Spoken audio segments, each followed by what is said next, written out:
पता पूरे पंजाब में एक एहतजाजी सिस्टम चल रहा था। वो इसलिए चल रहा था कि निजकारी की जा रही थी स्कूलों की, गवर्नमेंट के स्कूलों की। उसके अलावा हमारी लीव इनकैशमेंट का मसला था, मुलाजमीन का जो रिटायर होते हैं वो एक बहुत बड़ा हमें लॉस किया जा रहा था जिसमें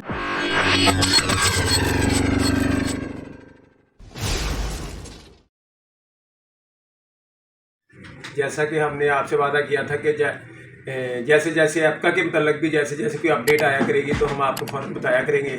तो अभी हमारे पास अपडेट आई है कि आपका ने 18 तारीख को एहतजाज का ऐलान किया है। तो हम चौधरी मुख्तार गुजर साहब प्रेसिडेंट आपका लाहौर डिवीजन के ऑफिस में आए हैं। तो हम उनसे पूछेंगे कि चौधरी साहब अस्सलाम वालेकुम।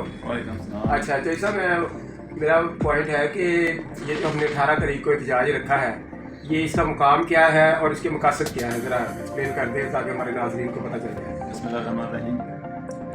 मैं तौर सदर आपका लाहौर डिवीज़न और चेयरमैन अगीगा जो गवर्नमेंट अलाइंस बना है मुलाजमीन के हवाले से, जी, तो हमने ये पिछले वीक एक मीटिंग की जिसमें हमने ये तय किया कि गवर्नमेंट ने पिछले 2 महीने पहले हमसे एक एहतजाज बहुत बड़ी रैली हुई। आपको पता पूरे पंजाब में एक एहतजाजी सिस्टम चल रहा था। वो इसलिए चल रहा था कि निजकारी की जा रही थी स्कूलों की, गवर्नमेंट के स्कूलों की। उसके अलावा हमारी लीव इनकैशमेंट का मसला था, मुलाजमीन का जो रिटायर होते हैं वो एक बहुत बड़ा हमें लॉस किया जा रहा था जिसमें तो इनिशियल पे दिया जा रहा था जो कि हमारा तकरीबन 10-15 20 हज़ार लाख का एक बंदे का फ़र्क नज़र आ रहा था। 20 हज़ार रुपये का तो उसमें नहीं वो लीव इनकैशमेंट के अच्छा ठीक है बस मेरे बेसिक पे नहीं वो पहले था।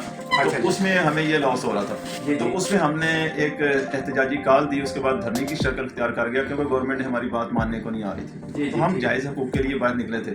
तो उस पर उन्होंने गवर्नमेंट ने एक कमेटी बना दी। कमेटी एक बड़ी हाई फाई किस्म की बनी, 7 सेक्रेटरी थे, उसमें एक मिनिस्टर था और वज़ीर आला नकवी साहब ने बनाई। तो हमने वो एहतजाजी कॉल वापस ले ली, मौखर कर दी, खत्म की मौखर की। जी बिल्कुल। तो उन्होंने कहा कि उसमें एक सियासी लीडर हैं हमारी, क्योंकि हमारा सियासत से तल्लक नहीं है, लेकिन मुस्लिम लीग नून से मरीम साहिबा और आला अहबाब जो थे ना उसमें शामिल थे। और उन्होंने वादा किया था कि आप एहतजाज ख़त्म कर दें, क्योंकि वो एहतजाज तहसील की सतह पर तकरीबन 36 ज़िला में आगे तहसीलें आप हिसाब लगा लें कितनी होंगी, तहसील की सतह पर एहतजाज हो रहा था और हज़ारों की तादाद में उसमें 10-10 20-20 हज़ार तहसील की सतह पर ख़वातीन और हज़रात शामिल थे एहतजाज में। तो इन्होंने जब हमारे साथ बैठ के मीटिंग की, क्योंकि उसमें हमारे बहुत सारे साथी जो है एहतजाज में पकड़ लिए गए थे, तकरीबन 257 हमारे साथी जो है कायदीन वो जेल में थे और बहुत सारे तहसील की सतह पर, डिवीज़न की सतह पर जो हज़ारों केसेस बना दिए गए।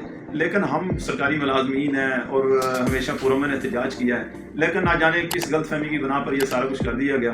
और हमने उन्हें ये बार बार यकीन दहानी करा रहे थे कि हमारा वैसे ही सियासत से हमारा का तो शुरू से ये है कि मुल्क की तंजीम है, पिछले 40 साल से हम पुरअमन एहतजाज करें अपने मुतालबात के हवाले से।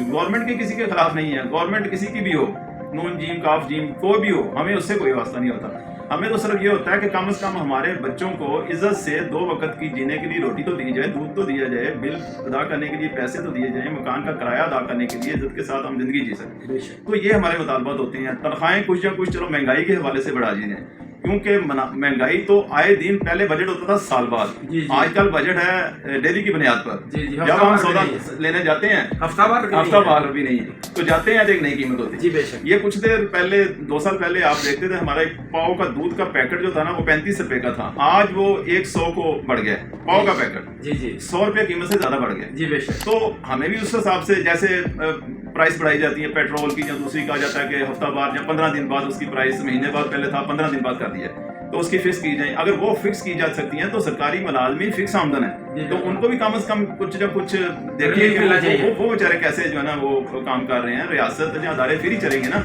जब उनके मुलाजमीन जो है ना वो मुतमिन हो। जी बेशक। तो इस हवाले से हमारा एहतजाज था। तफसीलन इसलिए बताया कि ताकि पता चल सके कि हम किसी अदारे के, किसी गवर्नमेंट के, किसी किस्म हमने कोई कुर्सी नहीं लेनी, हुकूमत नहीं लेनी, वजीर नहीं बनना, मिनिस्टर MLA नहीं बनना, हम तो सिर्फ और सिर्फ मुलाजमीन के हकूक़ की बात करते हैं। तो उसके हवाले से हमने वो वेट किया 2 माह, फिर लेटर लिखे हमने, जो ग्रांटेड लोग थे सियासी उनको भी लेटर लिखे, बार बार लिखे। फिर गवर्नमेंट ने जो कमेटी बनाई थी उसको भी बार बार, जफर अली खान साहब हमारे पंजाब के सदर, उन्होंने बार बार लेटर लिखे। फिर अगीगा के हमारे जो कायदीन है साहब उन्होंने लेटर लिखे, लेकिन उसका जो है ना खातर ख्वाह किसी किस्म का कोई रिस्पॉन्स नहीं दिया। मेरा सवाल है कि इस दौरान में ये जो कमेटी बनी थी, हाई प्रोफाइल कमेटी, اس کی پروسیڈنگس بھی ہوتی رہی ہے، تو کیا آپ اس سے مطمئن نہیں ہوئے کہ وہ آپ کو مطمئن نہیں کر سکے؟ اس میں 2 پروسیڈنگ ہوئی ہیں جی، اور اس میں وہ بظاہر تو یہی نظر آ رہا تھا کہ مطمئن ہیں، اچھا، اور انہوں نے جو بھی دلیل سے بات ہوئی ہماری، ہم نے بھی پیش کیا سارا مدعا، اور وہ مانے اس چیز کو جی، ٹھیک ہے جرمن ہے آپ کو انشاءاللہ یہ جرمن معاملات ہیں اور انشاءاللہ کرتے ہیں، کیونکہ ایک غریب آدمی جب ریٹائر ہوتا ہے تو اس سے یہ ہوتا ہے کہ 10-20 لاکھ روپے جو مجھے ملے گا، بیٹی کی شادی کر لوں گا، جی، بالکل، گھر کا کوئی معاملہ کو کمرہ بنا لوں گا، یہ کر لوں، تو اس حوالے سے کم از کم وہ نہیں چھیننا چاہیے کسی غریب آدمی سے۔ اس کے ساتھ تو IMF نے ملک کو امیر نہیں کر دینا نا، IMF نے تو 200 شرائط لگائی ہیں، اس میں حکومتی اخراجات ہیں، آفیسرز بیوروکریٹس کے اخراجات ہیں، اور بہت سارے معاملات ہیں، ان پہ کسی پہ توجہ نہیں کی جا رہی۔ ایک 18ویں اسکیل کا افسر جو ہے نا، اوپر والے تو ماشاءاللہ بہت بڑے بڑے 22ویں تک بڑے بڑے بہت بڑے، ان کو کروڑوں روپے کے ڈالے دیے جا رہے ہیں، فارچونر گاڑیاں دی جا رہی ہیں، ان کے اخراجات میں کمی نہیں کی جا رہی، لیکن ایک غریب آدمی کی جو پینشن ہے، جہاں فیملی پینشن ہے، جہاں وہ اس میں لیو انکیشمنٹ ہے، اس میں کمی کی جا رہی ہے، تو یہ بہت بڑی زیادتی ہے۔ اب انہوں نے اس کمیٹی کے دوران ہی ایک اور شب خون مارا۔